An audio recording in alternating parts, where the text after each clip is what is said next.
We're going to hear from all the department heads who will review budget pressures with us, highlight cost savings, and operational efficiency. So kicking us off this evening is Assistant Fire Chief Trenton Close. Thank you. Good evening, Mayor and Council. So I have the privilege to talk about the Community Safety Department. So our department is made up of 3 different departments: the Fire Department, Building Department, and our Community Safety Officer program. So the Fire Department is currently made up of 3 full-time firefighters. So we brought a 3rd full-time firefighter on as a community risk reduction specialist / fire inspector in April. So there's 3 full-time people working Monday through Friday, and then we currently have 27 paid on-call firefighters.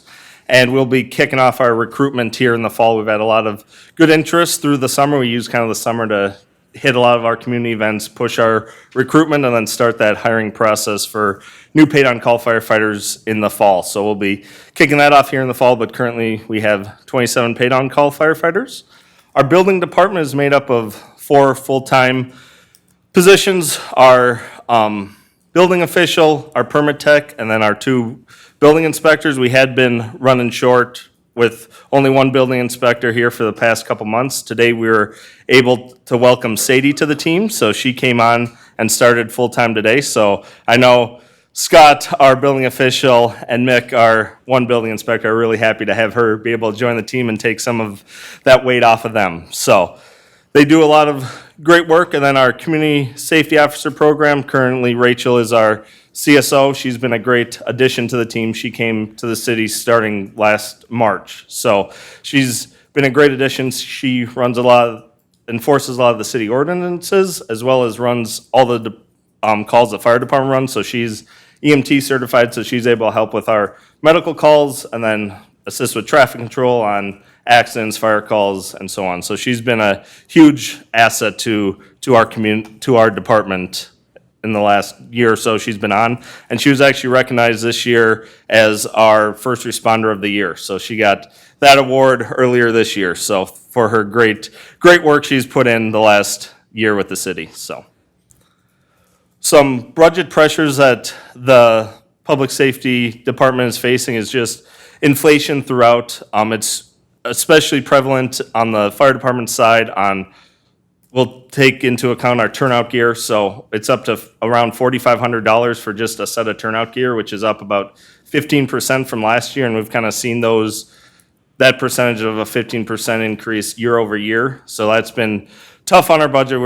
We've always looking for ways to bring that down, to search out different vendors, find best pricing going forward, but it's kind of a big pressure that we've been facing. Trenton, I want to ask a question about turnout gear. Do we replace turnout gear every, cyclically for?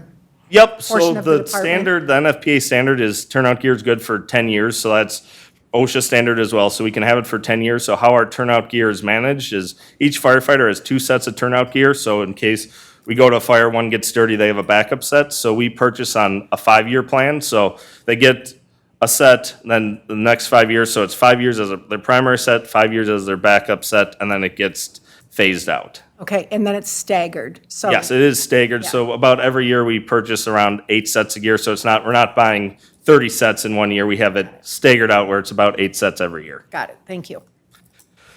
Another budget pressure we face is our new fire station. The debt service on that's $1.4 million for the next 25 years. So we'll have that pressure going forward for the foreseeable future.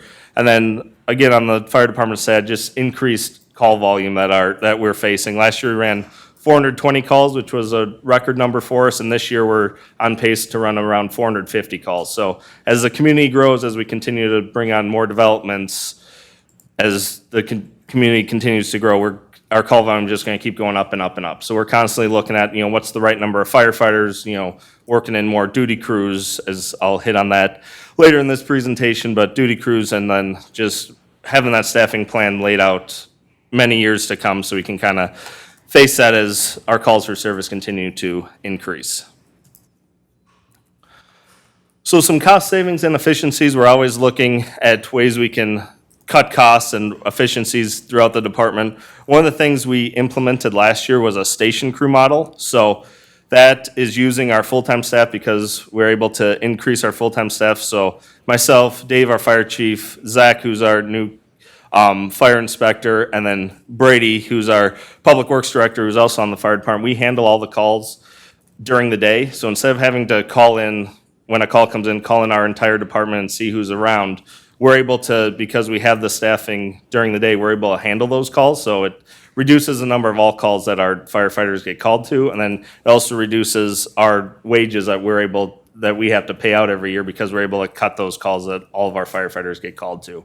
And that also increases our level of service because when we're able to have our station crew and duty crews on, we're able to cut our response time in about half. So instead of having to have our firefighters respond from their homes to the station and then to the call, when we have our station staffed, we're able to respond from the station to the scene, which cuts our response time in about half. So we're able to run that station crew during the day, and then we run our duty crew model with staffing the station for 4 hours Tuesday, Wednesday, and Friday nights, and then we also run a 8-hour duty crew shift on Saturdays.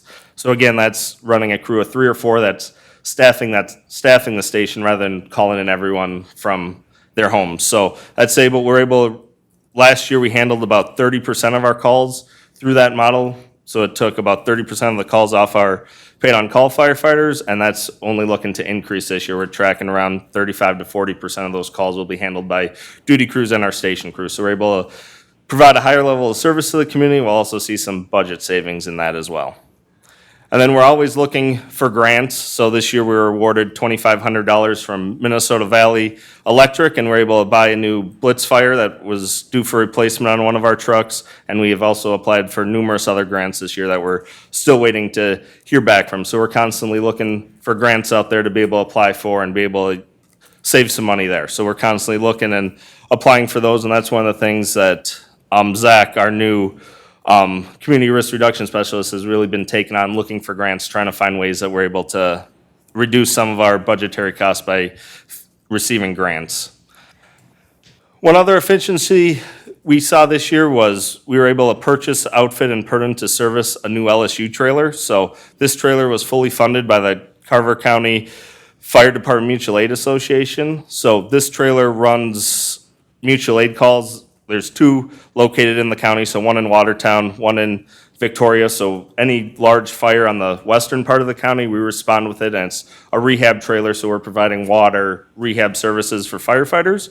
But what we're also able to incorporate into this trailer was an area for our drone team to operate. So we have a large TV mounted in there. Our drone's able to be mounted in there. So we're not just using this trailer just for mutual aid response. We also have it set up to benefit our department and our operations. So then we use the equipment on that trailer for a lot of our training. So it's a huge asset to us, not just providing mutual aid to other departments in the county, but also providing benefit to our department. So, and that was fully funded. It was about, I believe, $18,000 that we were able to get for that to fund that trailer, and everything was funded through the Carver County Fire Department Association. So, What does LSU stand for? Life Safety Unit. So like I said, it's providing firefighter rehab. So when firefighters come out of a structure fire or a hazard, we have a big tent with air conditioning or heat, depending on the time of year. They're able to go in there, get water, we check their vitals, make sure they are able to return to duty or able to go home safely. So. Thank you. And then some department spotlights. Like I said earlier, we were able to welcome Zach Peglow on as our 3rd full-time employee as a community risk reduction specialist / fire inspector, and he's really expanding our community outreach and engagement. So he's doing a ton with all of our community events, looking to progress that forward. He also handles a lot of our fire inspections, plan review, and then he also handles calls during the day for us as well. We also broke ground on a new fire station in June and are looking to occupy it in the summer of 2026 if the rain will stop. It just seems like the site is constantly wet, and it's creating a little delay out there just with all the rain, but they're still, in our meeting today, they're still on track for hopefully June of next year. We're occupying that space, and that's really prioritizing firefighter health, safety, and well-being is the most important thing. So our firefighters, and it'll also house our building department. The sheriff's office will have an office there. So we're really looking forward to occupying that next year. And then building inspections are just keep going up and up. Last year, our building department had 4,850 building inspections they completed, and they also had 203 new home permits last year. And this year to date, they've done just over 2,000 inspections, and they've had 74 new home permits this year. And that is all I have. I'll stand for any questions that you may have. So that seems like it's significantly down. 74 new, is that what we were expecting? So, I mean, if you look at last year, I think it's right on track. Last year, we were fairly high on new homes, so 74, and we have some newer developments coming forward that will increase that in the rest of the We'll year. probably be pretty close. We'll probably be a little bit down from last year, but So, Mayor, members of the council, thank you.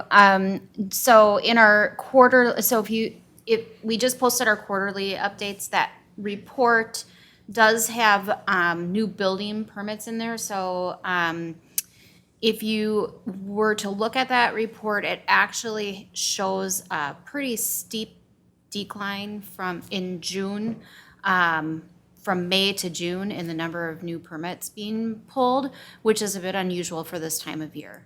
So it is something that we're continuing to monitor, but that said, because we were kind of ahead going into this year, we're still on target, cautiously on target to reach that number this year that we kind of use to get to with our magic 8-ball here. But that being said, we're also coming into the fall season, which we know things start to slow down a little bit. But it's something that we're watching and continuing to have conversations with the applicants who are submitting proposals, just to get a better idea of their phasing and what projects they're bringing forward. So because we might want to adjust those numbers going into the 2026 budget as well.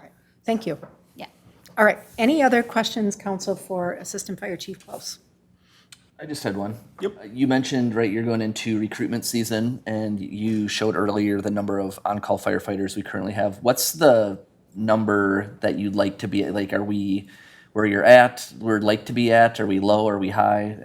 so I think right now we've had some recent departures. We're probably a couple low. We kind of like to be in that 30 to 35 is kind of where we feel comfortable. And like I said, we've had a lot of interest this year, and we have a long list of applicants that are hoping to join, so hopefully we have a good recruitment season. We're looking to probably bring on 3 to 4 is kind of where we like to be. We don't want to bring on a ton and have that's a large demand on our staff to get them trained, so we're kind of looking probably that 3 to 4 is where we're probably going to land, but depending on the quality of applicants, we'll make that determination. Thank you. Any other questions, council? All right, thank you so Perfect, much. thank you. Up next, Jen Brewington from the Community Development Department. Community and Economic Development. Ms. Brewington, welcome. Evening, Mayor, members of the council. So I am here to chat about the Community Development Department here. So just some overview of our department. We are a small and mighty team of 3. We do guide thoughtful growth and development by reviewing land use applications, promoting housing options, and assisting residents and working with developers to align with the comprehensive plan and quality of life in Victoria. We also work to attract and retrain businesses to strengthen the local economy, diversify tax base, and to provide amenities for residents and visitors. Fun fact, we have about 110 businesses with about 1,200 employees, and obviously you can see the growth that we have downtown with more residential and commercial coming to the city. So we are very excited to see that happen, and we did welcome 5 new businesses yet this summer. So stay tuned on some of those ribbon cuttings coming up. We also facilitate infrastructure and placemaking projects by collaborating with our other internal departments to improve livability, connectivity, and growth. Items such as utilities, public gathering spaces like parks, plazas, trails, and landscaping, and community events are things that we focus on within our team. Some budget pressures. So we have a comp plan coming up here. So as you know, that's going to take lots of time out of staff and other departments within the city. It's also an expensive cost to the city. It takes time for the departments and staff to work with community engagement and partners, data collection, and then balancing the work that we have currently with ongoing projects to make sure that we're getting that done in a timely manner. We also are seeing an increased demand for services, causing the need to expand and upgrade and improve municipal services. As you know, growth means additional projects for staff review, such as permits, possible new development policies, and while focusing on keeping that customer service excellent within our team. Another budget pressure is rapid growth, and as we accelerate the timeline for service expansions, we're seeing significant infrastructure investment and staffing needs. Fast timelines are expected from not only residents, but our developers. So we want to make sure when we are going through this rapid growth in all of these projects that we are not having any coordination or process challenges as we're looking at land use applications. Some cost savings and efficiencies. So we've been lucky enough to cross-train some of our staff in other departments and other work. So helping with additional specialized hires, when we can cross-train them, we don't have to hire those folks to do specialized things such as code enforcement. Travis and our team has been really doing a great job with the code enforcement and partnering with our CSO on that team to making sure that we're getting those requests and responses done in a quickly and timely manner for our residents, along with tree inspections that Brian has learned how to do, which is causing us to not have some additional work from our consultants where we can do that internally. And then cannabis and fibers, that also falls under our department this year, which is not only new, but it's time sensitive as well. So that's been something that we've been able to work on internally just to make sure that we didn't have to hire any specific people into the community development team. We've also tried to establish a grant tracker system, which just allows us to keep our eyes open for any potential grants that are coming to any potential projects. We're lucky enough to have partnerships with folks like the VBA, the Lions, the CDA, to where we can actually get some funds from them for some programming and placemaking efforts in the city. And then one last cost savings and efficiency that I wanted to mention was just adjustments to our fees. So we wanted to shift more of those costs on growth to developers to ensure that we are seeing growth pay for itself, and then just being long-term fiscally responsible when we are growing and seeing that rapid growth throughout the city. Some department spotlights. I mentioned that code enforcement team has increased within the CD team and just partnering with our CSO. And as you know, economic development is code enforcement as well, so making sure that we're enhancing our neighborhoods, preserving our property taxes, and just making the community viable and attractive for the people who are visiting. We are doing some ordinance updates, so this is a very, very exciting yet heavy lift. So we are working internally with staff, our planning commission, and other teammates to make sure that we are doing what the city is reflecting on based on its growth. And, you know, as the community changes and the values change, what does that look like as we are welcoming new developments in the community? We also want to make sure that our public safety, inclusion and development, and encourage economic vitality is important when we are looking at code enforcement cases. And then we are working closely with our comms team to promote just downtown growth and development within the city. They've been a really, really great partner in helping us connect with businesses, property owners, developers, and just getting those information out to people when they're visiting the community and trying to locate here. And so that's been a really fun collaboration that we've had with that team, making sure we're getting information out to people quickly and transparently. And I just want to give you a quick little update on some of our numbers here we've got for development. So what we're seeing when it comes to commercial development, those calls have really slowed down this past year. I'm not quite sure why, but I'm just wondering if it maybe is cost of doing development and work in the city. We are seeing an increased call, however, in our retail, especially cannabis retails. That's been a big call that we've been seeing lately, so not sure where that's going to land throughout the city, but retail is definitely something that's been an interested piece in the community. We also have about 400,000 acres of buildable land left. And that's not including any open space and wetlands, but we do have a great potential for growth as we continue. And based on the Met Council, they are stating that by 2050, we will be about 2,300 or 23,000 residents, which is about a 96% growth. So, fun numbers for you. Yeah. And I believe that's all I got for you All right right. Questions for Jen? More comment than anything. You're doing a great job of keeping the businesses up to date on things and in front of the businesses, because I think growth, we've got a ton of it, but with construction looming, I think creativity and all that stuff. So I've heard that you and the team are out talking to them and all the time, which is awesome. So I guess continuing that would be great.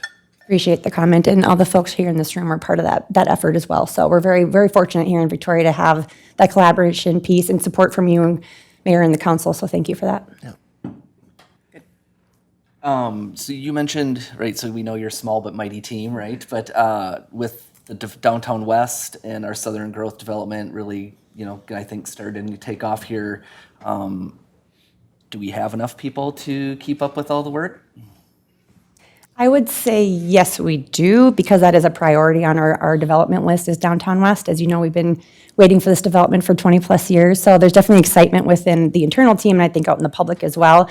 But we do track our projects that we have going on, and Brian, our city planner, is really, really wonderful at making sure that we are on target of all those submittal dates and really making sure we are transparent and vocal when a project comes in of what that timeline might actually look like. We don't want to say we can get it done in 6 months when we know we can. So we're really good, I think, at building those relationships with developers when a project comes in, but just being transparent to that piece.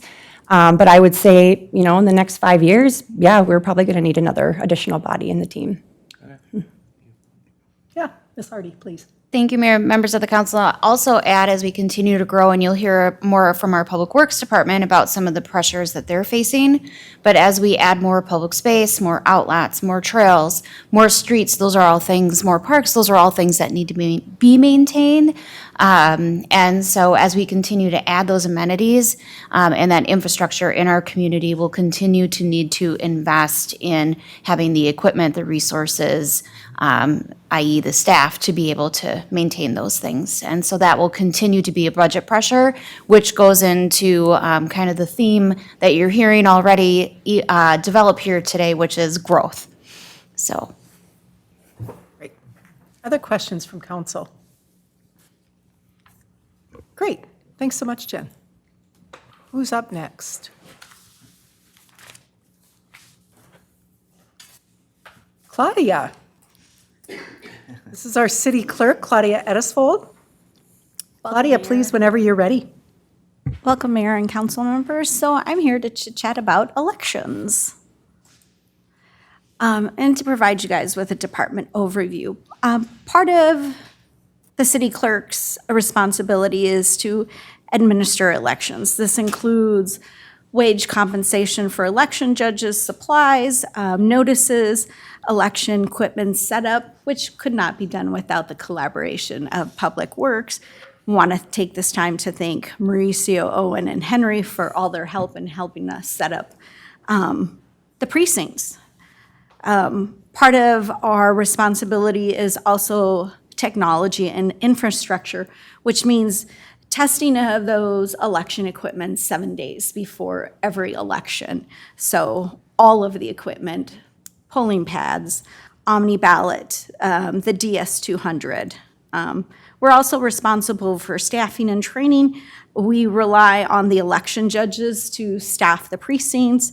This also is outreach and recruitment, which is a collaboration between the clerk's office and the communications department, and we couldn't do it without their help. Carver County is responsible for providing training to the election judges, and myself and Alyssa usually attend those classes as well because we're required by state statute to get certified. The budget pressures for elections is logistics and staffing, improving that voter access, increased wages for election judges, increased printing and publication costs.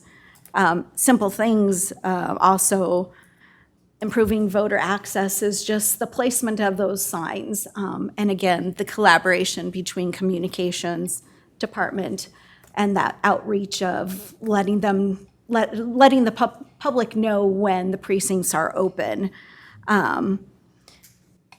Another budget pressure is the voting machines, cybersecurity, and upgrades.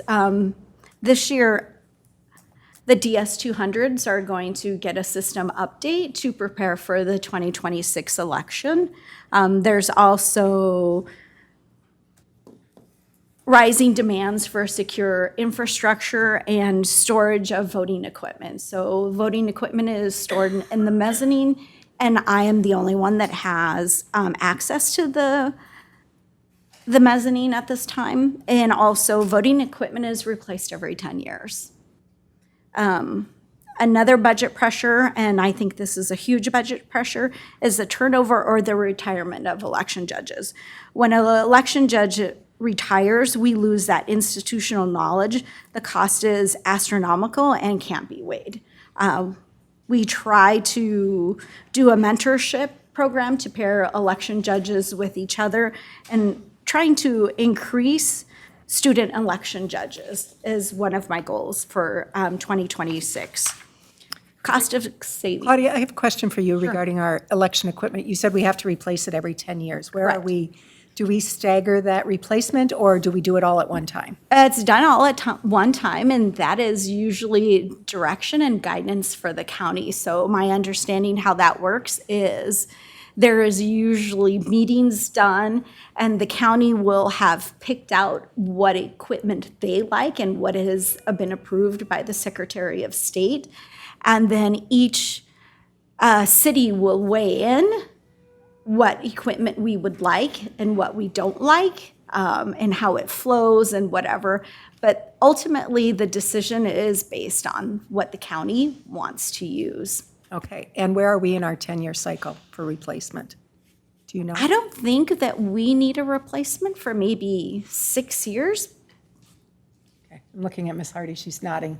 Mayor, members of the council, yeah, I think it's about right. I think you had replaced them just before I started, back in 2019, so we're probably about halfway through that cycle. And I'm assuming we account for that in the capital expenditure or the capital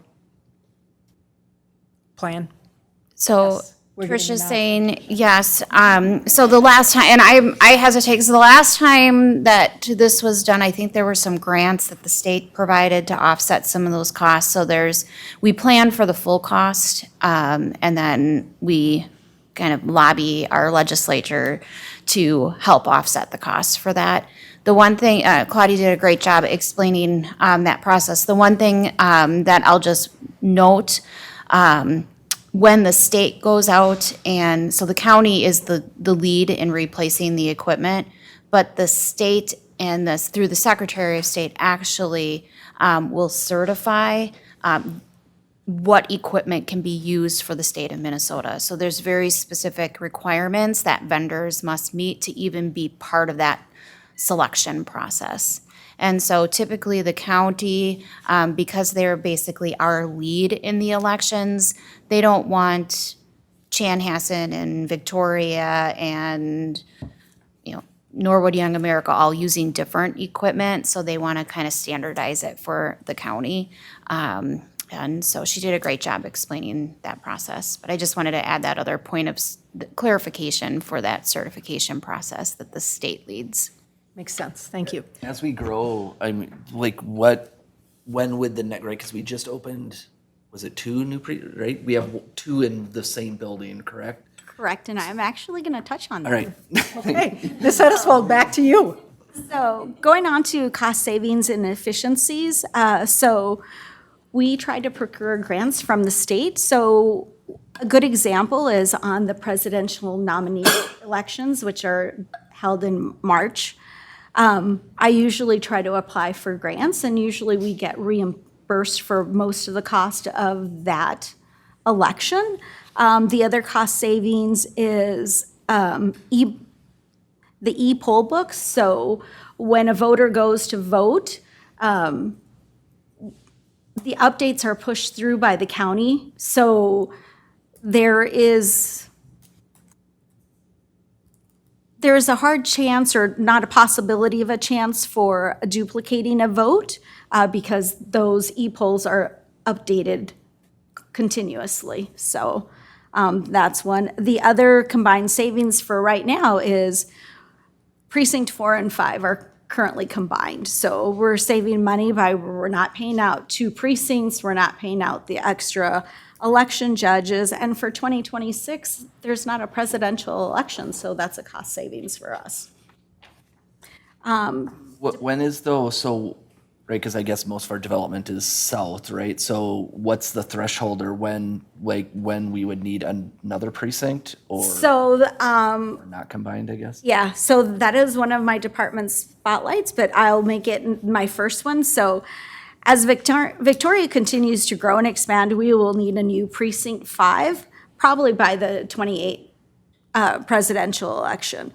Just to give you some numbers, in 2024, we've seen a 204% increase of registered voters in that precinct. We went from 137 registered voters to 417.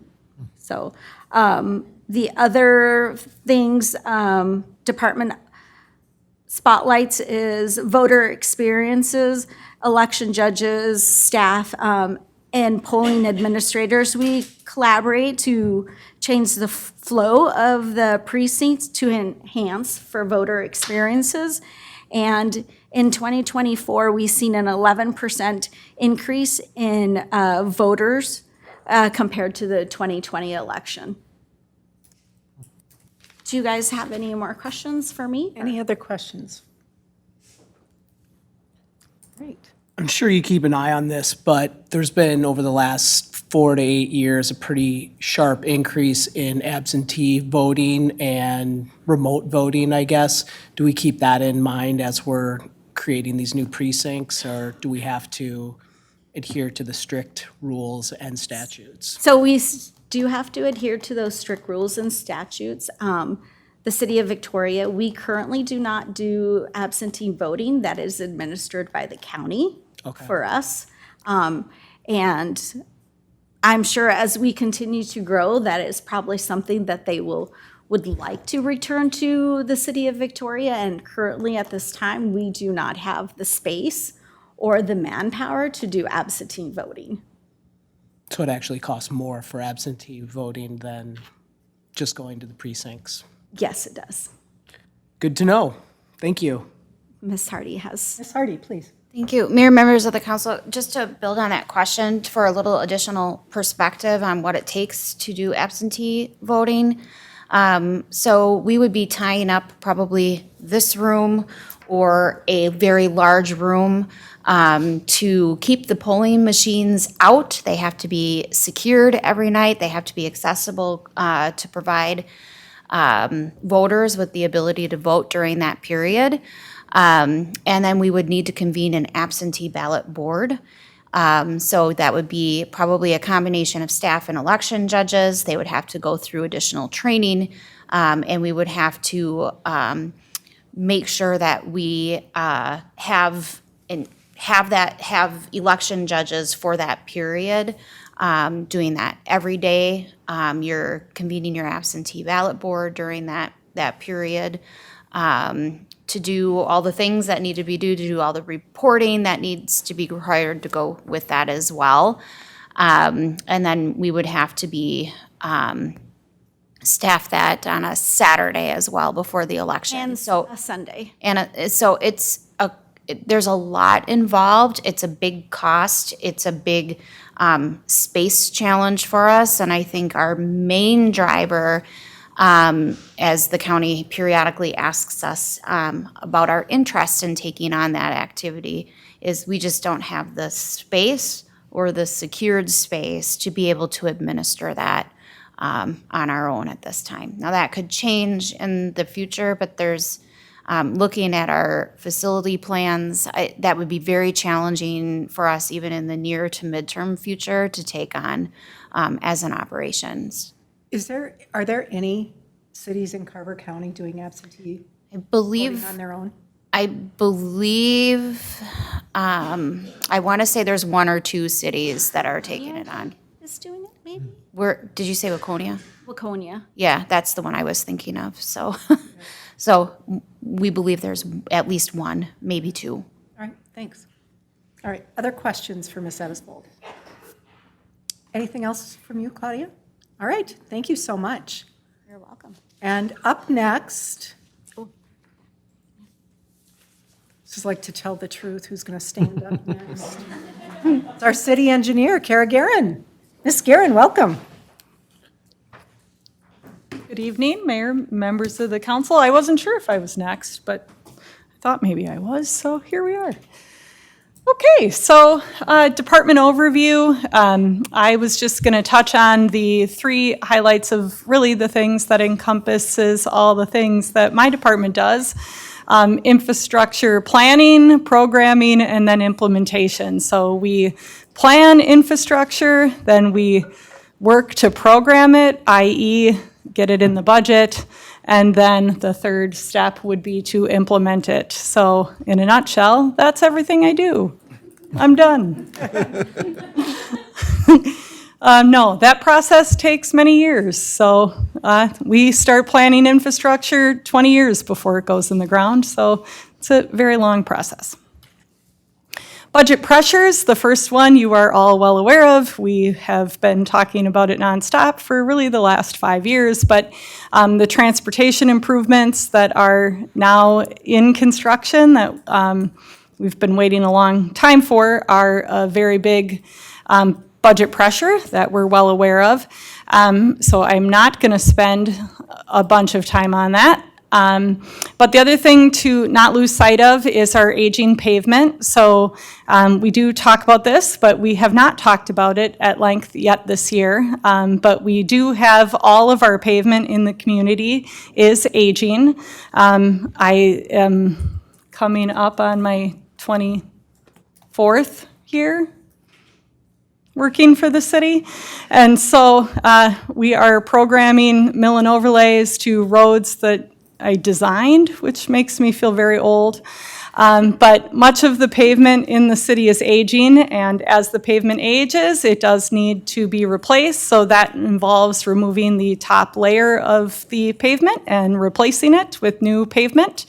And so we are working on a more complete pavement management plan so that we can work with the finance department to have a more complete program for how we're going to tackle all of the mill and overlay projects that you've been budgeting for over the last few years. So we actually did pivot this year for the mill and overlay project that will be in front of you for awarding a contract at the August 11th council meeting.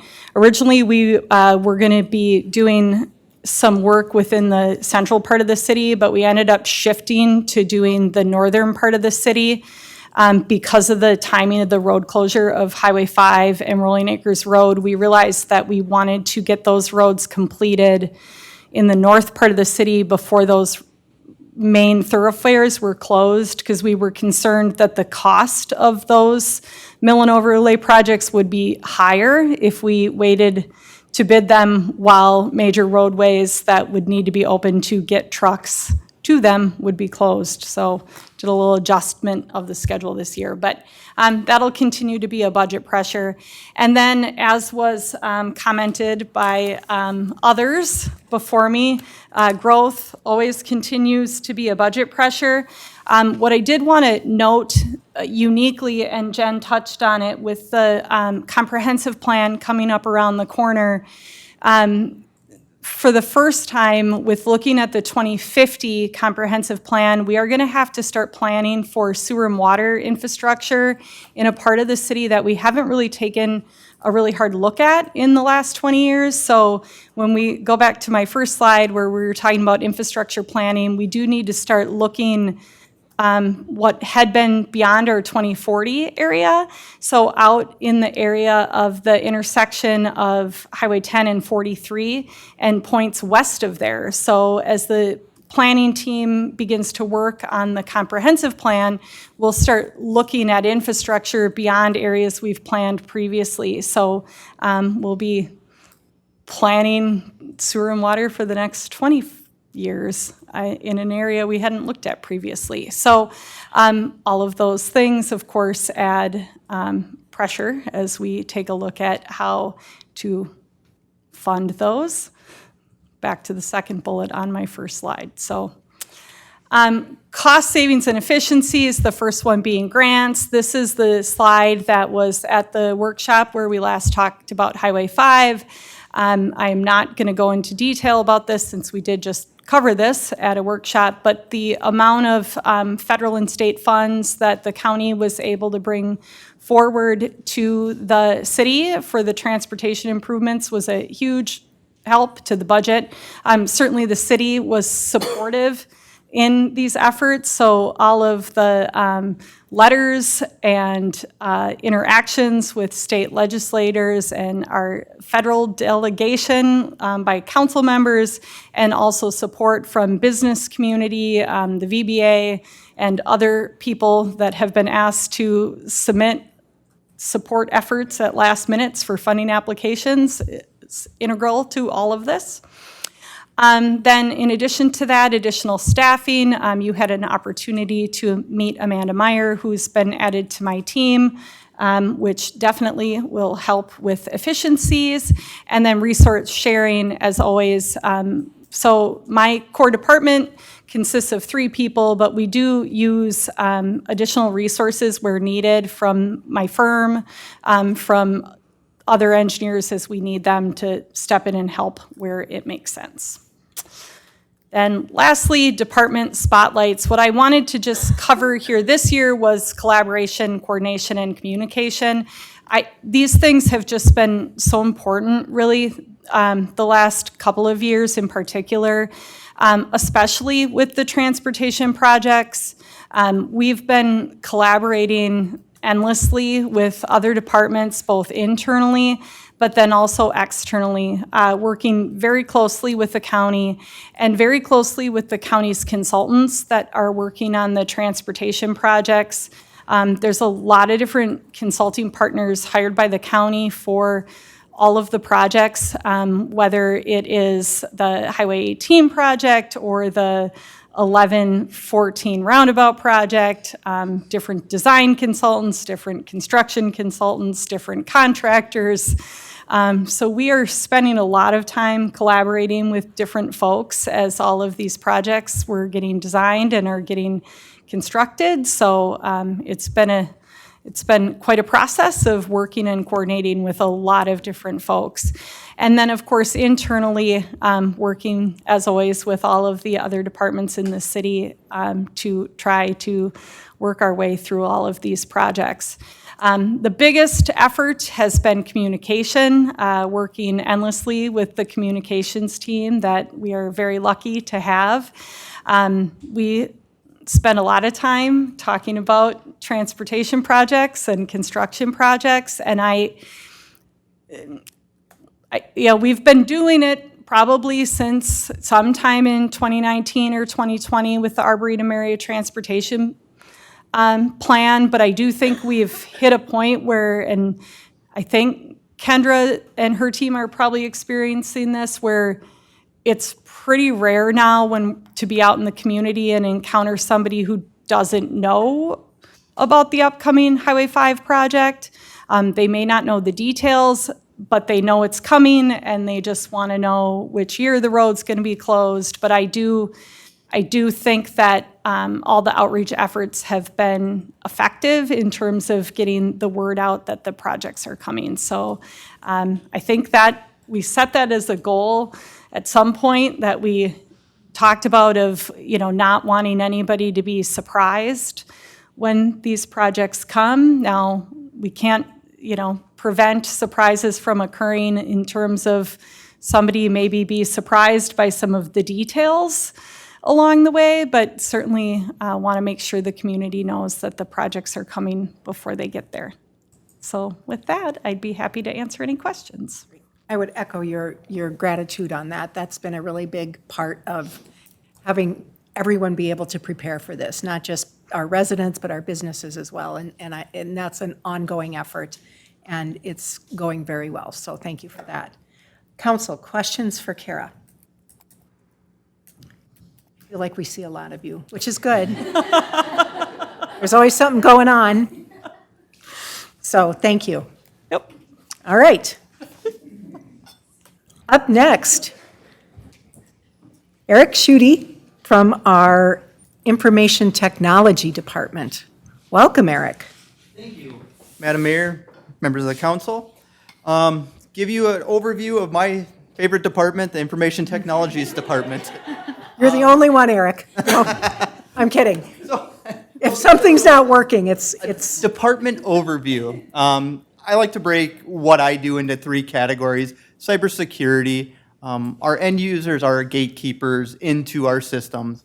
Training them, giving them the right tools and the resources to help them do their job. Be aware of any new and upcoming trends, anything security related that's going on in the world. We provide training along with those tools, the multi-factor authentication, go as far as geo-blocking on our firewall so that we're not doing business with Australia or things like that. So just mitigating and reducing that chatter just to protect us, because if we're not doing it, there's no reason for it to come into our environment. So setting ourselves up for things like that, positioning ourselves security-wise to make sure that the city's well covered. The other area that I primarily deal with is data and infrastructure management. Not only is it the infrastructure, our servers, our switches, our access points, things like that, but it also is our operating technology, our lift stations, all the technology that kind of goes in there. I like to help our third-party vendors and kind of dig into that and make sure that everything is prompt and working as well as possible. With the data structure or the data and infrastructure management goes with patching, doing that regular maintenance, making sure that we are replacing and refreshing our servers on a regular rotation, and so that we're not getting kind of too far out of whack and letting our servers and our equipment age. So we do have a plan. We have it in our CRP to replace this technology every so often. I think our servers are slated for next year. Our firewall was replaced this year, which has been a huge upgrade. Not only our old one was about 5 years, is at its end of life. This one will set us up for future, not only for compute and storage, but also for high availability, load balancing, and redundancies, SD-WAN, being able to have multi-paths in and be able to use multiple internet circuits, so if one goes down, no one's none the wiser, we just flip over to the other one. Setting ourselves up for things like that. And then support and technical assistance. Supporting these guys, awesome team, just getting in there and just helping them out wherever I can. Can I ask a question quick? You bet. So cybersecurity obviously is a big deal. I'm just curious, so like at my job, yearly we have to do training, right? We have to watch the fun presentation, right? Do we do things like that here and get it out so all of our employees know, like because it seems like it's changing all the time, right? There's a new scam, every week. So I'm assuming like So we leverage a software that deals just with that. I set up a schedule and I can do anything from, recent current events to anything else that's kind of been seen. You can even go back to old campaigns. But I'll send them out monthly. Just the training sessions. I try to keep them relatively short, 5-10 minutes, but it just puts it in the forefront of their mind, along with phishing email simulations where you'll just send one out and great team. They're really good at spotting it. we have a naughty list. Yeah. Well, even on the back end, I tried filtering a lot of this emails, but a lot of times they'll come to me and say, "Hey, this one looks suspicious," or "I think you're trying to get me," and I just kind of shake my head and just like, uh-huh. So it's pretty funny. And you try staggering them because people will figure out if you do it like first of the month, they'll figure it out and they'll know, they'll all talk. And so I stagger it, and that's other places, not here. Thank you. So cost savings and efficiencies. Secured a state and federal grant. One of the primary things was our antivirus. There was a whole of state grant that was brought forth.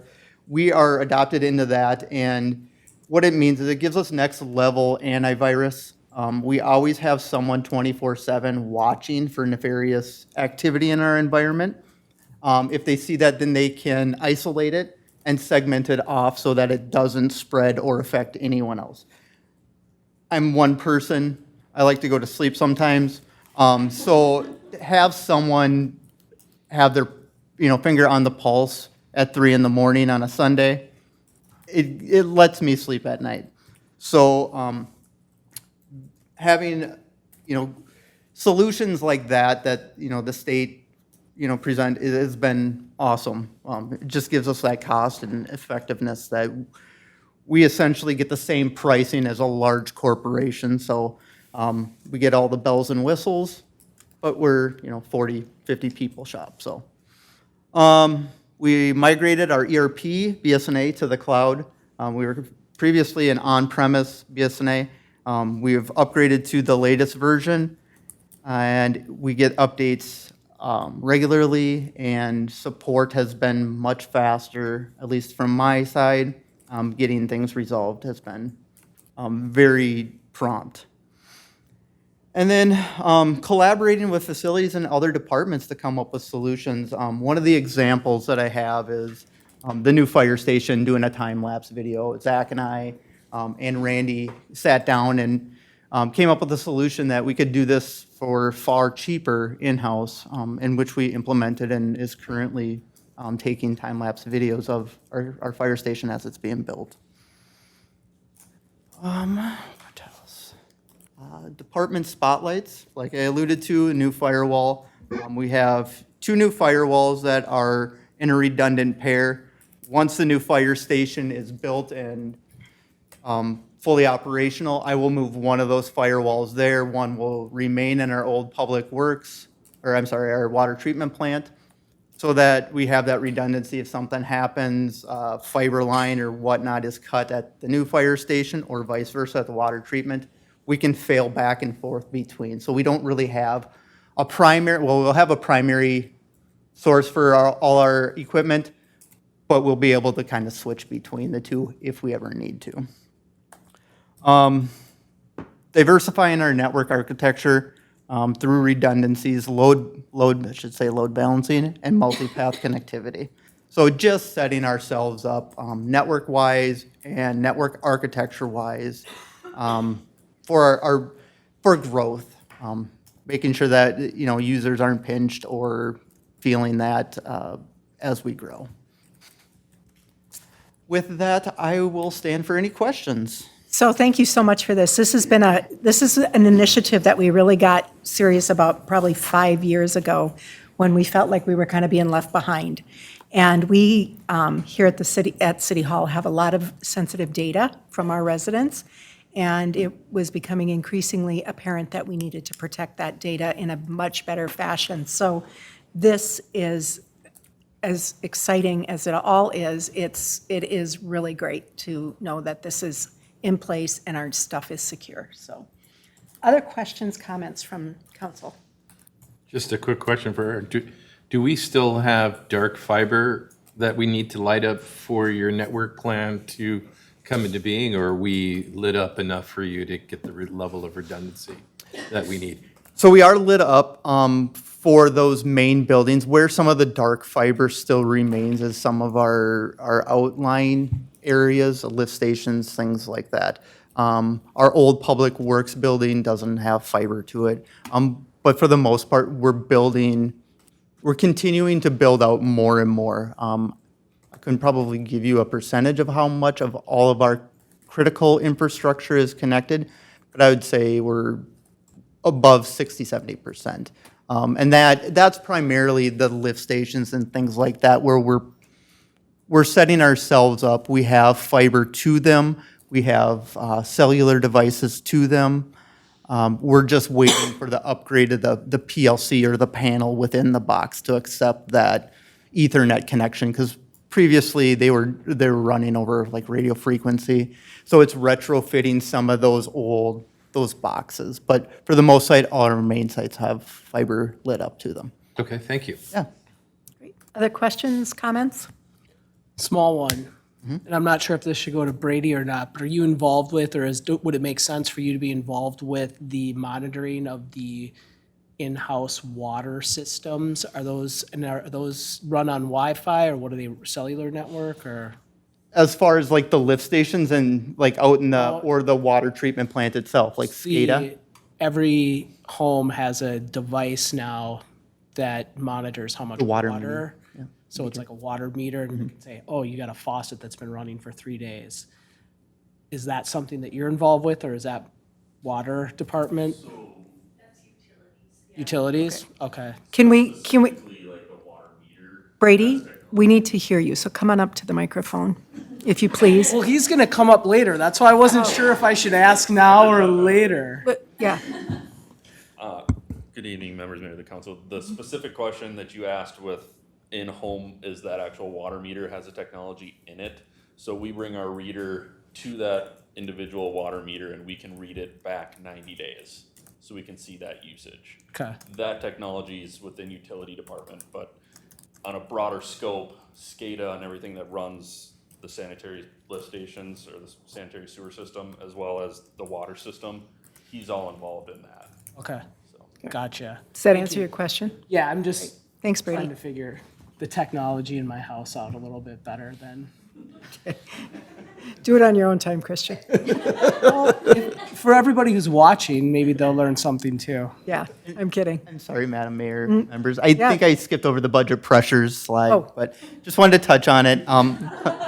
Licensing cost increases, hardware, obviously, and then regulatory compliances, ADA compliance, data requests, things like that, things that take my time away from, helping internal people and just, doing that. It's a part of it, but that's some of the budget pressures that I experience, so.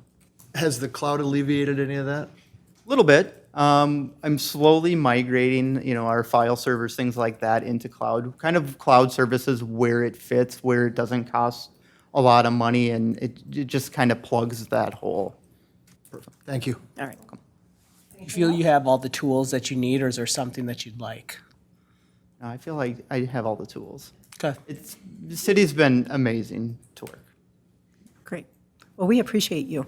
Thank you. Thanks. If Eric, I just everything's had running one well. Last question for you on the topic of what could be pressures. I mean, I think that you can't swing a dead cat without hitting the letters AI in today's world.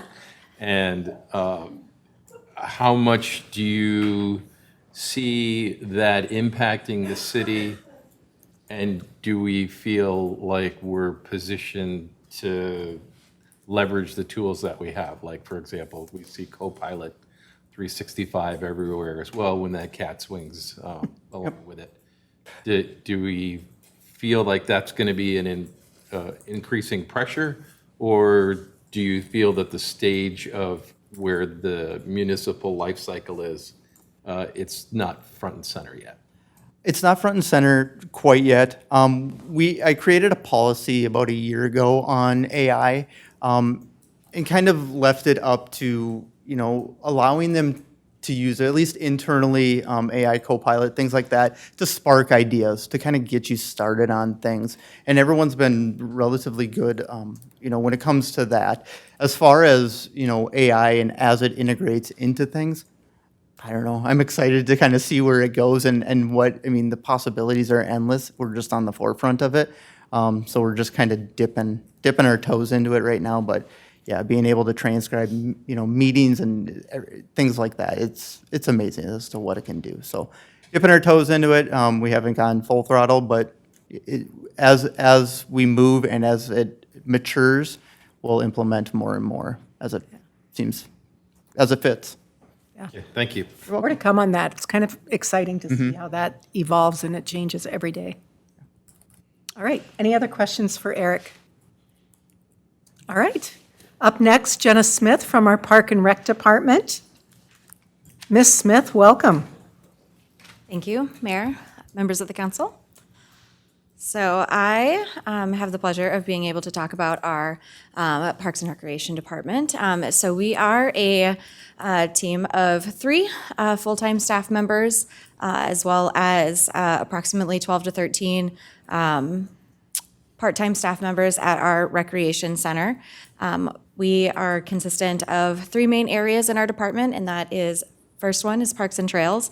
And so as the City of Lakes and Parks, we definitely live up to that by having 25 parks currently, which is a growing number because we do have a few parks in development coming soon, as well as 53 miles of trails and sidewalks throughout our city.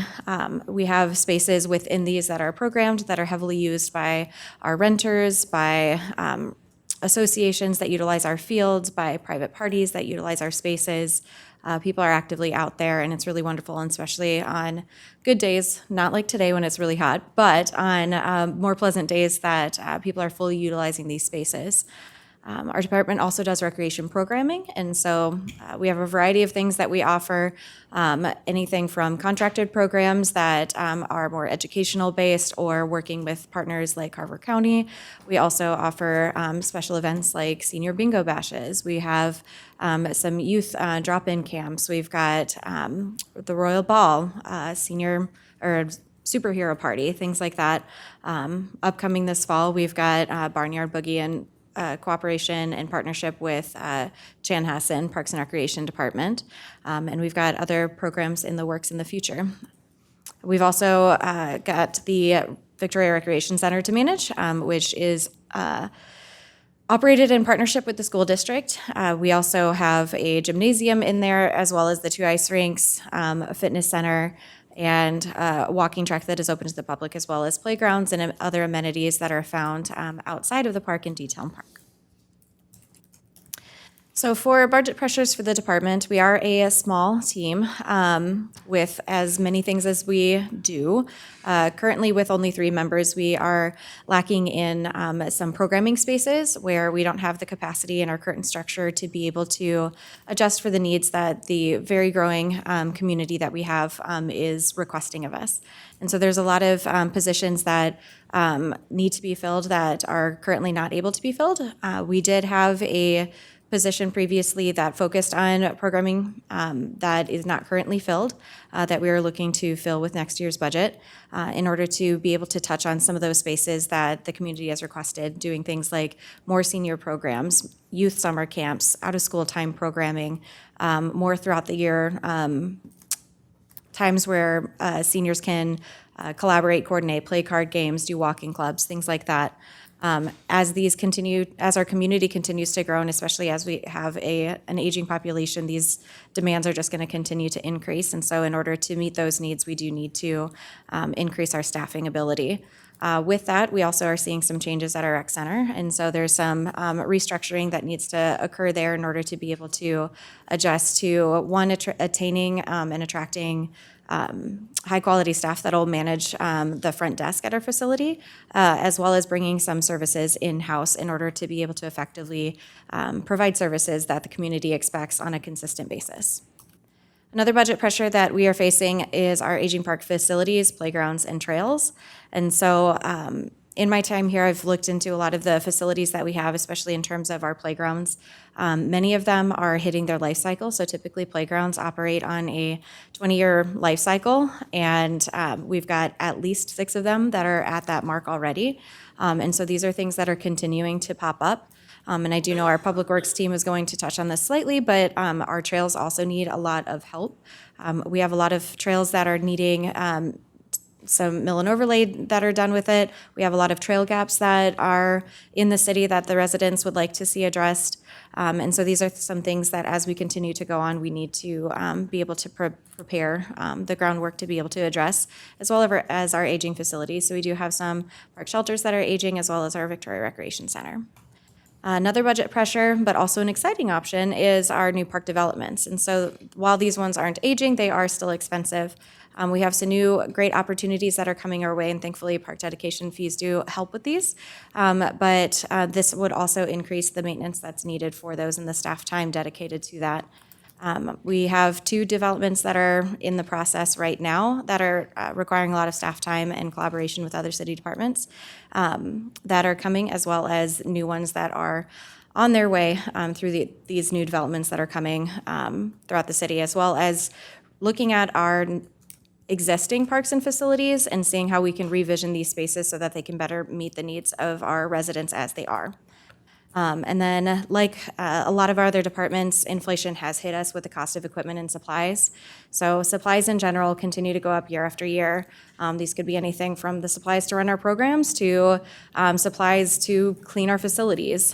Equipment for our fitness center continues to go up, and we do have some equipment that is at its life cycle and needs to be replaced.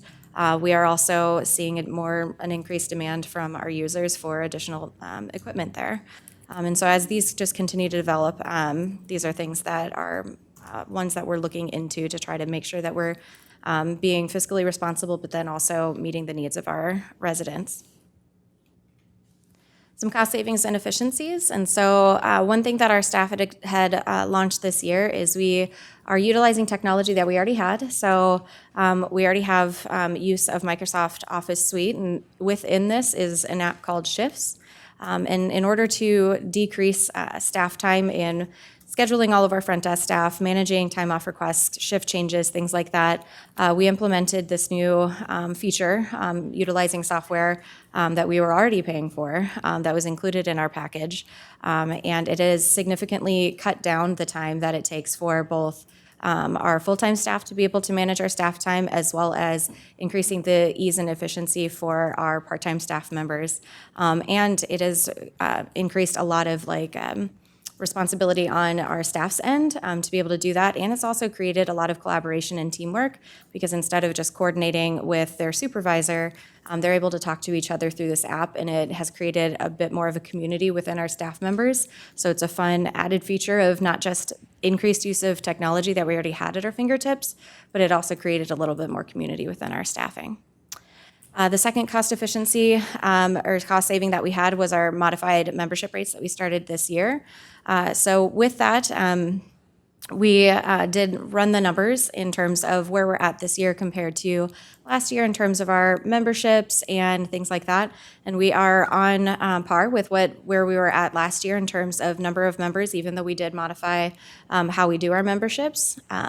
And we're not only consistent with our memberships, but we've exceeded in terms of the revenue we've been able to generate, which is a huge benefit so that it can funnel back into the facility and address some of these budget pressures that I've already discussed in the terms of maintaining the facility, upkeeping our equipment, and things like that. Inside the recreation center, one of the screens that you'll notice right when you first walk in is a digital display. This screen previously was operated by an outside agency, and while it did display what rooms were being rented, we didn't have any control over what information was being shared on it. So we decided to bring it in-house. It not only is consistent with our branding throughout the city, so it's got that Victoria feel as soon as you walk into the facility, which is wonderful, but I'm able to operate what goes onto the screen. And so this has not only increased our ability to communicate in real time what new things are coming up, so we can update programs, we can make changes if something's canceled, we can make an announcement on there, we can advertise our own programs and services on this screen, but it also creates an opportunity for external advertisers to come in and be able to do that, but we have the control to be able to decide who goes in there, and so we can ensure that it reflects the image that Victoria is putting out. Some department spotlights. So this year, as I've already mentioned before, we've got all these new developments that are coming. A big push of that is park engagement. So earlier this year, we put together a park engagement policy that was approved this year that we are operating out of, which increases our accountability in terms of how we're communicating with the public when major changes are coming our way. And so it helps us to align with what the community wants, so that they know that we're listening, that we're hearing them, and we're making decisions based on what they need. And it's driven through that mindset. And so with that, park engagement this year, with these new two major developments that are coming, we have increased our opportunities to gather feedback. So we've had conversations with our Parks and Recreation Committee. We have a survey that is going out, which to date has over 500 survey responses, which is a really large number, and that survey does not close until mid-September. And then we've also had so far 2 park engagement events. One was focused on trails, and the other one was located at the future Huntersbrook Park site. At the future park site, we had over 80 people attend, and it was incredible to hear their feedback, to talk to them, to listen to both kids and adults in terms of what it is that they're looking for. We've also been a part of different engagement opportunities like farmers market and truck rodeo, where we're able to gather that feedback. So we've had a lot of success with that, and we do have another opportunity coming on August 19th to solicit more feedback in regards to these developments. We've also had a significant increase in our facility rentals throughout the city. And so our park shelter rentals have gone up, our field rentals have gone up, our utilization of the Victoria Recreation Center has gone up in terms of renting out our multipurpose room and gymnasium. This year, we did launch 2 new opportunities, one being splitting the multipurpose room. There's a partition wall that is able to be split so that we can rent both sides, and we have seen an increase in people who didn't want either a full space, and then they only rented a portion of it, or people who have wanted that larger space and opt for renting both sides. We've also increased Wasserman rentals to be both sides of that facility so that people can host larger events with a little bit more privacy there. Another spotlight that we've got is new park and facility signage. So throughout Victoria, a very collaborative effort was put into creating these new park signs. So it gives this really strong sense of community. You know you're still in Victoria once you cross one of these signs because it's beautifully branded, it tells you exactly where you are, and it gives that, that vision and feel of Victoria. We've also got new signage in the Victoria Recreation Center, which has helped significantly with people internally. And so those both have just brought a lot of that connection to Victoria throughout the city. And then we've also had a lot of projects that have popped up throughout the year. And a lot of these are focused on just inching closer and closer to properly maintaining our spaces, providing new opportunities, and doing things that lets our community know that we're listening to them. And so some of these projects include a phase 2 to our Deer Run 1 park, which incorporated additional elements because the community let us know that they had kids of wider ages that wanted to use the space. So we utilized the footprint there to expand that. We remodeled the landscaping out at the Victoria Recreation Center. We've addressed a safety issue at our pickleball courts, putting on fence guard toppers there. We've put in, again, all these signs. We've completed projects at the Victoria Recreation Center to update some of those spaces. And so our department has been quite busy in trying to get a lot of these things done, but it has been great as we are continuing to grow. And with the community continuing to grow, there's a lot of opportunity for us to be able to expand what it is that we do. Great, thank you. Questions for Jenna? Signage, excellent. Yeah, it's beautiful. Thanks to the communications team who helped design some of that element. Is there a thought to, I know it's a little difficult because of not knowing exactly how our partnership with the school district is going to go, but to switching the sign for the rec center to match what we've done, right? Like we have the actual. So as of right now, the sign itself does have pays like respect to both. Right. So I don't think that it's in the purview right now to switch it, but I'm sure we would be open to it in the future. Other questions? I don't know if this is appropriate at this point in time, but we had a long discussion about the multipurpose room and some rebranding and redoing of some of those things. Have we continued with that path or? Yep, so we're, per conversations at our last workshop, we're exploring the option of modifying that space a little bit differently. So we're shifting a little bit focus to see how we can best address that space first before we make any further changes to that space. Thank you. All right, any last questions, I don't comments? think I have any questions, just want to first of all, we should take this as an opportunity to say what a great job you've done and you continue to do. While we can appreciate the benefits of water main oversizing that Kara brings to us, the reality is that the act that's going to follow you here shortly, and you are in large measure the face of Victoria to our residents. So I think for us council, it was when we had the workshop, as Council Member Pedersen says about the multi-purpose room, it just impresses upon us that our focus really should be to stick to knitting here and do the things that this is where we need to really focus and do really well and stay and not follow the latest shiny lure of trying to, maybe bring in somebody that wants to do some grand facility that just puts too much burden on. So I want to say thanks for your hard work and let you know that I think from that workshop that we had was very revealing. We probably need a little bit more frequency so we can stay focused on those things, because that's really between that and Mr. Lee, that's our work product that we need to deliver to our residents and stay focused on that. Yeah, good point. Very visible part of our work here in the city. Okay, thank you so much. Up next, Brady Lee from our Public Works Department.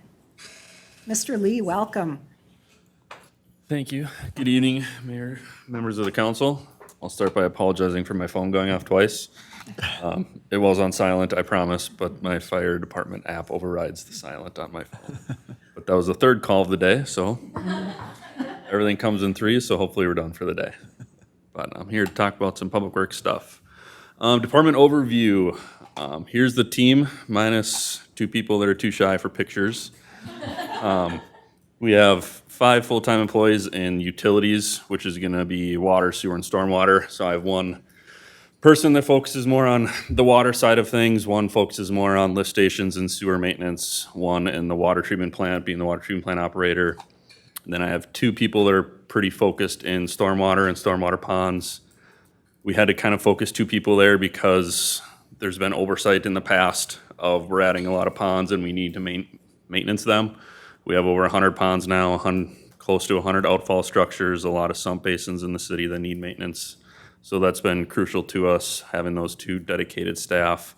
I have 1 full-time employee in streets right now. We are hopefully adding another one in streets into the budget for next year. I have people from utilities that are assisting that person right now. Heavily, they all came from the streets department, so they said they could step up this year and help out as much as possible. We were able to add 1 additional full-time employee to the Parks Department, which has been super crucial. So we now have 5 full-time dedicated people to the Parks Department, which has been super helpful this year. And we were able to acquire 3 seasonals this year as well. If all goes well, hopefully all 3 of them come back next year. I know 1 of them is planning on it already. But statistics-wise, we did add quite a few miles of streets last year. We're up to 57.62 miles of streets that we cover. Around 67 miles of sewer and water main. Like Jenna said, we have 53 miles of trails and sidewalks and 25 active and passive parks throughout the city that we maintain. Budget pressures. Everybody's been touching on this so far, but growth is definitely at the top of it. Talking with Kara and possibly having a complete additional downtown within the next 5 years of pretty much the same capacity. When it comes to snow plowing and maintenance and mowing, all that stuff is very at the forefront of how are we gonna do it and how are we gonna get there, how are we gonna get the equipment to be able to do it efficiently and effectively. Increased maintenance for, all of these parks, we're getting additional parks that are gonna be increased in maintenance. With all these street projects, we're gonna be getting center lanes that we'll be maintaining, roundabouts that we'll be maintaining, additional infrastructure like that. So all this is gonna take additional equipment, materials, and staff to be able to maintain in the future. Aging and new infrastructure. Our water plant was built in 2006, so we are gonna be looking at putting a new roof on that here sooner rather than later. The original structure of the fire department that hopefully we'll be taking over next year, once we get the new one in, that was built in 1982, I believe, so that is also aging, so there's gonna be some updates that are gonna be needed there. New water storage facility and water treatment plant going down in kind of the southwestern growth area. That's all gonna be additional costs that we're gonna be maintaining year over year. And then aging park equipment, like Jenna touched on, we do have a lot of older parks, and a lot of that equipment could be updated. I know one of the seats broke at a park at Madeline Creek the other week, and we're like 3 weeks out on that seat, and that seat alone cost $2,500. So there is definitely a cost there. Kind of like pavement management, all the parks went in with the pavement when the development came in, so all those things are kind of aging at the same time here. Trails, trees, and outlots has been a big one for Public Works lately. Trees is kind of a swear word in my world.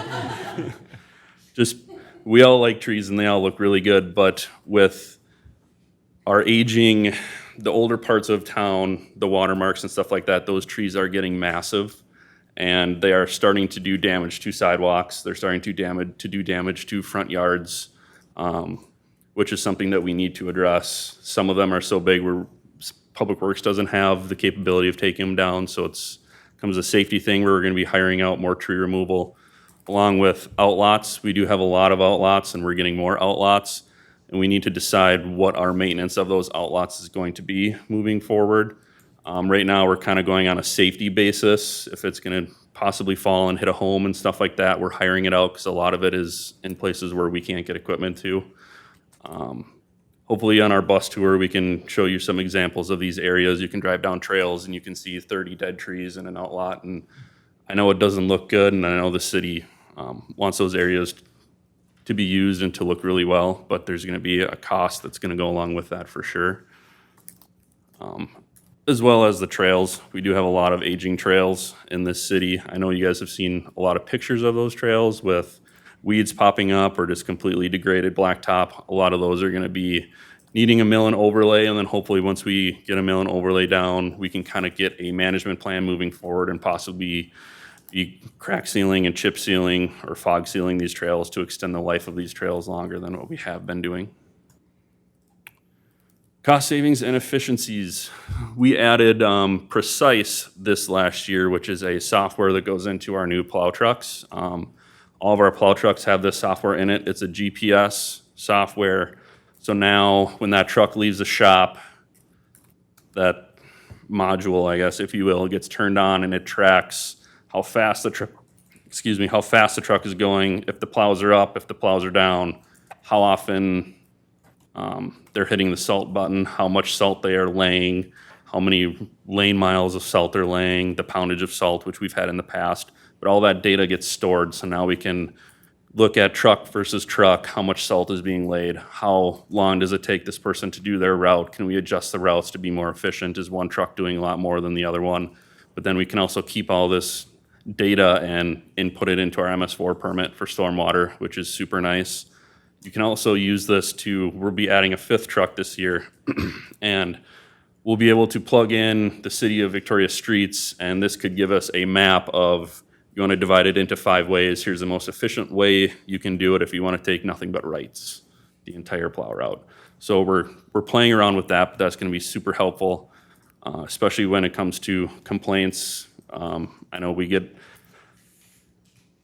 snow complaints often, and people say we put it in there. Well, now we actually have a data point for what time, if the plow was down, how much salt they were laying for every snow event that we have. Mowing, we increased our level of service greatly this year. With the help of Ryan and one of our new hires, there's probably 40 plus years of mowing experience between the two, and the one actually owned a mowing company for 30 years. So bringing him in and changing the model of driving our mower from park to park to park to park on the trails or on the sidewalks or on the street. Now we added a few mowers, we added a trailer. That trailer has weed whips, it has blowers on it, it has the mowers, and they're actually using that to go from park to park to park now, so they're getting a lot more efficient. The parks are getting weed whipped, mowed, blowed, and cleaned. If there's a shelter there, it gets cleaned all in one stop. So that's getting done weekly instead of in the past it was go weed whip it if you have time to weed whip it at the end of the week and stuff like that. So we're getting a lot more efficient with our mowing. Fertilization costs, we'd been using the same vendor for fertilization in the parks since I think the early 2000s, if not even earlier than that. We went out for competitive bid this year and we decided to go a different route, and we went with a much larger nationwide company, if you will, and we've been super impressed with the results that we have received. And that also saved us about $15,000 from this year to last year, just by switching vendors, and we've been super happy with the results. In the future, one of our new hires does have his applicator's license, so we are looking at bringing the fertilization in-house because we can increase just the product that we're putting out so we can get better results. And there'll be a higher upfront cost for the equipment, but after that, it's just gonna be the cost of the fertilizer and stuff like that moving forward. So hopefully we can increase that in the future as well. And then our uniforms, we ended up buying pants. The guys are very particular about what pants they wear. We went through a lot of different vendors and they're very stuck on one type of pant and they love their pant and that's all they want to wear. They did have 11 pairs of pants that they could turn in, so they'd have 5 to wear the week, and then they'd turn in those 5, they'd have another 5 to wear the next week, and then the pair that they're wearing. Those pants had been lasting forever and have been super durable and they like them, so we ended up just purchasing the pants, and now we can purchase pants moving forward for new people, and that saved us about $3,000 in 2025, so that was super good, and the guys are happy that they have their pants. Department spotlights, I touched on this a little bit, but the Brady, additional. quick question, can we keep the washing machines at the old firehouse so they can wash their pants? That's the plan, yep. Yeah, as we take over that space, there's a washer dryer there, so it'll be perfect. Like I said, we'll be adding a plow truck, so we'll have a 5th big plow truck going out this year, which should increase the efficiency a lot when it comes to plowing, especially the main roads. We're really looking forward to that. Fingers crossed it shows up in September like it's supposed to. Another department spotlight is just the experience that we've been able to add in the last year. We have been able to add, one of the people has probably 15 years of public works experience. Another owned a lawn care, snow plowing business for 30 years, and he's in the parks and he's doing amazing things in parks. We have 2 other people that also have experience that have been super helpful in bringing new ideas and a lot less training on our end of things. They can kind of hit the ground running once they start, and it's been super helpful. One of them has a background. He did an internship with the Minnesota Twins. So when it comes down to turf maintenance and things like that, really being able to bring us into the next step of maintenance and improve some of these sites that don't have irrigation, like Lions Park, and leveling out the fields and doing a lot of that stuff, that's gonna be super helpful. The last department spotlight is I just kind of want to brag a little bit about the Public Works team. About 2 years ago, we lost Jeff, and that was a huge hit to the team. It crushed a lot of us. He was the life of that department. That was 17 years out that we lost on that day, and he was the culture down at the shop, and we all loved working for him. Since then, we've done awesome. We've really come together. It brought us a lot closer together. And one of our new guys, we were out at a golf outing, and Ryan, the superintendent, went up to him and was like, "How do you like being part of the team?" And he looked at Ryan, he's like, "We're not a team, man, we're a family." So that meant a lot. And just for example, we had that tornado come through the Highway 7 corridor, whatever, a month ago-ish. Before that storm came, we have a Public Works group text, and there was probably like 20 minutes before the storm came. My phone started lighting up, like, "Hey, if you guys need help, I'm available. If I need help, I'm available." Everybody chimed in, "We're available." That storm hit, and within 30 minutes, 10 of the 12 Public Works guys were here. So they love each other, they love the community, they're a great team. So super proud to have them. Any questions? Awesome. Thank you so much for that story. I love that. All right, questions, comments? All is well. Carry on. Good, thank you. All right. Up next, So if you're joining us for the city council meeting, we're in our workshop right now. It's our budget workshop for 2026. We're going to conclude our workshop here shortly, and then we will take a real fast break and then be back with our council meeting, so stay tuned. All right, Kendra, welcome. Kendra Grawl from our communications department. Good evening, Mayor and members of the council. Thank you so much for having us here today to chat about our work, and please bear with me. I went into communications to write speeches, not give them. So our communications department focuses on 3 key items, which would be communications, engagement, and community events. So we really act as an internal service for all the amazing departments you've already heard from tonight. And then we focus on increasing accessibility, approachability, and transparency of City of Victoria services, decisions, and community impact. And we do have 3 people on our team, myself, and then our communications specialist, Paige Whalen, and our events coordinator, Nicholas Martins. But we do consider everyone at the City of Victoria actually as part of our team because it's so important to cultivate a communications mindset. But also our whole team is just really, really good at communications outside of that core team as well. So budget pressures, as the city continues to grow, there are a variety of ways that communications is growing as well. And with that comes new initiatives. So new issues arise every day and we need to react with solutions, but we also plan for those engagement efforts each year to focus on the top issues we're seeing. For example, last year we focused on water protection issues at many of our events and in our communications, and we're continuing that work this year. With transportation projects coming online through this year, we've been focusing on Discover Victoria events as a new initiative to drive people into downtown Victoria to support our local business community. And then we do have 2 new initiatives that will impact the 2026 budget.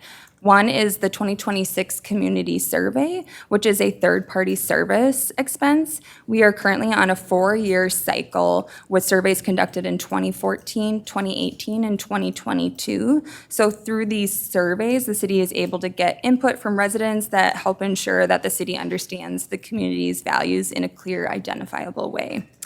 Another initiative is compliance with the Web Content Accessibility Guidelines rule in Minnesota that governments adhere to WCAG 2.1 level AA standards, which means that government websites, web applications, and other digital content must meet certain criteria related to making them usable by people that may have a disability. So state and local governments with populations of more than 50,000 people must ensure digital content meet those accessibility standards by April of 2026. But for smaller governments like us, we must meet them by April of 2027. So we already focus on accessibility as a key priority, and Eric mentioned this a little bit as well, but it's across departments that we're really focusing on it. We've also been taking trainings over the last year to make sure that we're meeting these mandated standards. But in 2026, there is an item in the budget to go through an audit with a professional accessibility company, so we have time to remediate any issues before that 2027 deadline. And then, like many of our other departments, we're seeing an increase in costs for everything from supplies to services. And then there are just never enough hours in the day. Cost savings and efficiencies. I don't think I can speak enough about how amazing our community partners are in Victoria. Our business community and local community partners are wonderful, and we've seen an increase in partner participation in all our events, whether it was the well-established Light of Victoria event in 2024 or the brand-new Victoria in Bloom event, and we even saw an increase in sponsors for our summer programs as well. And we really couldn't have the events that we do in Victoria without their amazing support. And that's from a monetary perspective, but just from like a people perspective too. You know, we can't staff large events, but when we're able to have those partners come in and host different activities and parts of the events too, that really helps. So this includes all the great work from the Victoria Business Association, the Victoria Lions Club, local churches, the Victoria Library, and so many more. But again, our local business community is really amazing and just really helps out with those events as well. And then an unintended and unfortunate cost savings this year has been the cancellation of several concerts due to rain. And so we plan to use those funds for other events planned this fall, though including a makeup concert with one of the bands on the September 10th Makeup Classic Car Night. And then one of our biggest cost efficiencies is that we do almost all of our design in-house, so we can have professional quality work without the hefty price tag and ensure that it aligns with all of Victoria's branding. We also utilize internal resources whenever possible for printing, so we don't have a large printing budget. Our favorite internal resource is actually the plotter printer with our building department. They keep on threatening to move into one of our cubes. But it can do large-scale prints like you see in the A-frame in the photo, and so those are used at all of our events, and we love the plotter. Never get rid of it. Department spotlights. Our favorite focus is on community engagement and working with all the other departments to create innovative and fun ways to communicate and share our message. We elevated the Victoria Academy program this year with new activities that share what we do at the city, including a water sampling activity, a virtual fire extinguisher training, and even new ways to share information about the election process in Victoria. And so the big highlight is the new engagement trailer, Little Vic, or Mobile City Hall.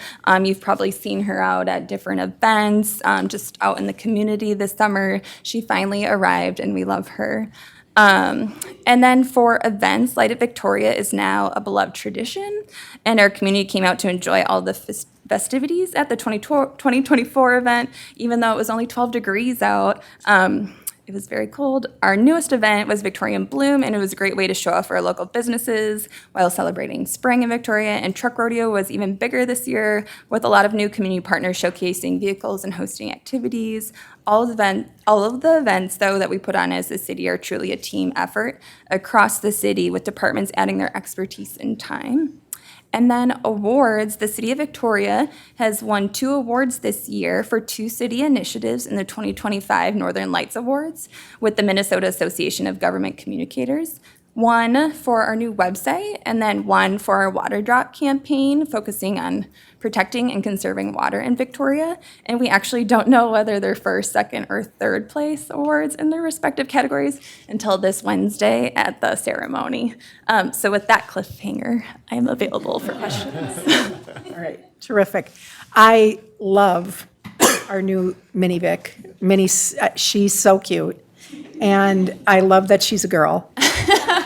She's a boat, so. And she has really just, it's just such a great visual for finding out information about what's going on. And I love it so much, I can't even tell you. And a huge shout out to our Public Works Department Yes. for helping us with that. And we also utilize their command vehicle too, so. Yes. Trailer.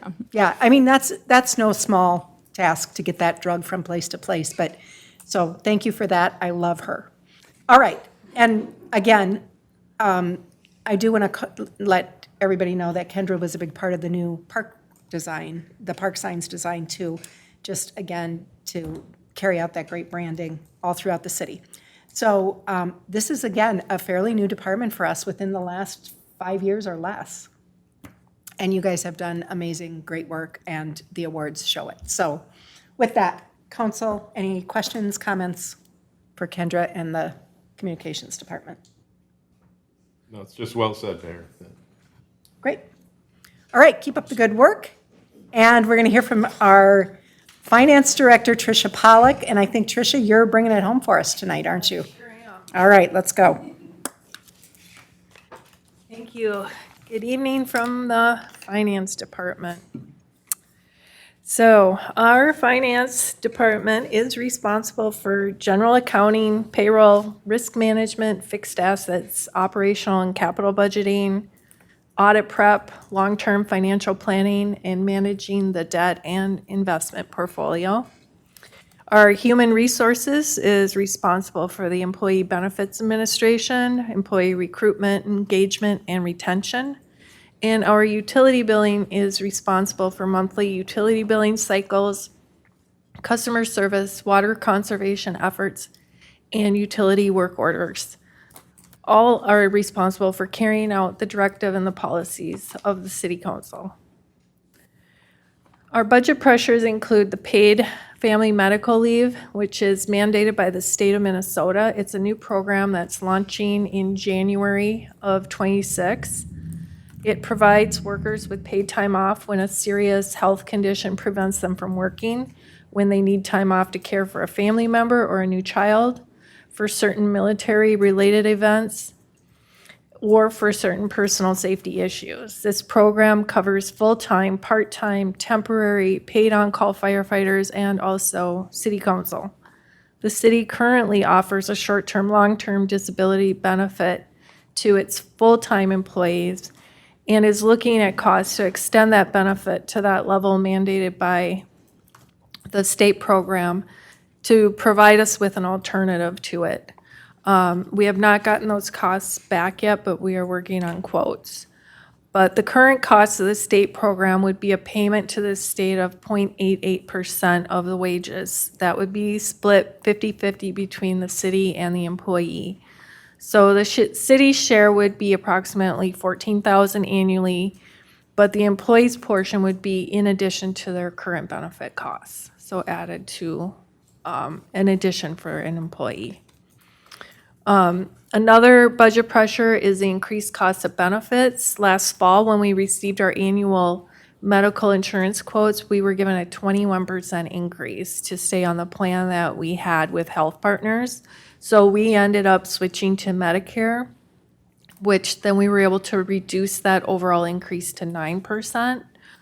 But we are currently projecting to have at least an additional 9% for '26. However, we don't know what that number will be until October, when those benefit costs come out, but they do continue to be a major budget pressure. Recruiting and retaining top talent. Earlier this year, the city contracted with a consultant, David Drown and Associates, which we discussed at our previous budget workshop, and reviewed our market cities and salary ranges. So as the city grows, staffing needs, as you heard from other department heads, continue to grow, and it's important to stay competitive with our market cities and to also be able to retain the employees that we have and to recruit for new positions. We feel at Victoria it's really important to value our employees and to nurture our positive work culture, as you heard from Brady as examples. And we want employees to advance within the city when the opportunity arises, as well as support them in advancement through continuing education and training, all of which does come with a budget impact. Cost savings and efficiencies. This year are, as Eric mentioned, we were able to go to the cloud with our ERP BSNA system. So we were able to transition from a third-party budgeting software and brought that to our BSNA. So that saved us about $11,000. The city continues its efforts to migrate to ACH payments for our vendors. Abby, our finance manager, has been working really hard on getting vendors signed up. So we were able to increase the number of payments by 41% over 2024 so far. This saves staff time by not running as many checks, eliminates the positive pay process at the bank, and postage, as we all know, continues to rise. Staff continues to be vigilant against fraud attempts, which have been high in recent months. Our water conservation efforts, our finance specialists continue to reach out to residents each month and notify them of possible leaks in their home, which, as Councilmember Pedersen had asked previously about the water meter, when we do our water meter reading, we do get a report back that gives us a list of people that have continuous usage on their meter. So we send out letters. This past month, we sent out 107 continuous usage letters, and that's compared to 70 that we sent out the previous month. And when I walked in the office today, Laura said her phone was ringing nonstop today with people asking for our public works to go out to rerun reports to make sure that their leak got fixed. So that's all really important to us, because we know that we are finding and solving these leaks. It not only saves us our water, which is so important to our Kara and her team, but also saves residents money. We also continue to offer rebates for irrigation controllers and appliances. And we do get a matching grant through the Met Council for that. So we've been getting some good responses with people putting in those irrigation controllers. One other saving I wanted to include, this past year, we switched our credit card processor, and Eric was the lead on this project, who found us a provider, CardPoint, which cut our costs by more than half on those credit card fees, which saves us approximately $20,000 a year. So thank you, Eric. That was a huge savings for us, and we couldn't have done that without your help. Department spotlights. We have a new financial report this year called the Popular Annual Financial Report, or short, it's called the PAFR. This report is a way for the city to communicate its annual financial information to a broad audience designed to be easily understood to the general public. This condensed version of 12 pages is reducing our comprehensive annual financial report, which is 169 pages. So thank you to Abby Kaber, our finance manager. She created the report for our residents and our other stakeholders, and you can all find that on our website. Kendra has that linked.